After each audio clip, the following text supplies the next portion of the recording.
তোমরা অনেকেই ভেবে থাকো স্টেপ বাই স্টেপ সব প্রোডাক্ট দেওয়ার পরও রিয়েল ক্লায়েন্ট বা মডেলদের ওপর এই রকম গ্লোয়িং ফিনিশিং আসে না কেন।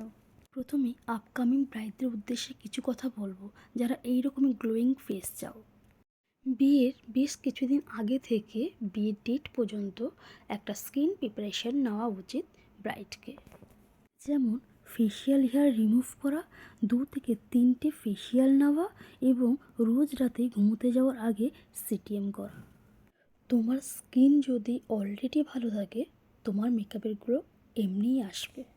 এগুলোর মধ্যে কোনোটাই যদি তোমরা না করো তাহলে একটা সুন্দর গ্লোয়িং স্কিন আসবে না।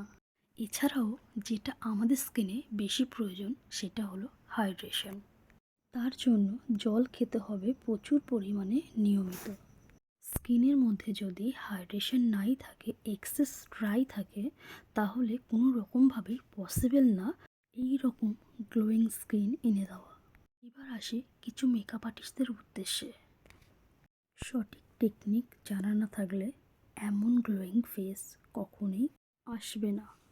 অলওয়েজ স্কিন বুঝে প্রিপারেশন নিতে হবে।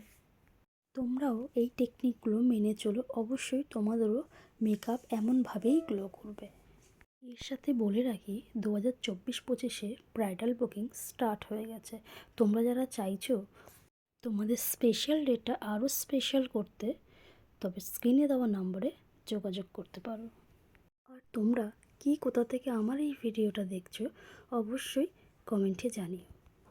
তোমাদের আমার এই ভিডিওটা থেকে কোনো রকম হেল্প হয়ে থাকলে অবশ্যই ভিডিওটা শেয়ার করে দিও।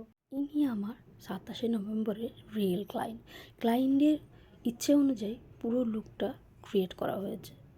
আমি এবং আমার ক্লায়েন্ট দুজনেই স্যাটিসফাই এই লুকটা পেয়ে। তোমাদের কেমন লাগলো অবশ্যই জানিও। তোমাদের সাথে কথা বলতে বলতে আমার লিপস্টিক পরানো ডান। ভিডিওটা দেখে তোমরা কতটা বুঝতে পারছো আমি জানি না, বাট সামনে থেকে সত্যি অসাধারণ লাগছিল স্কিনটা।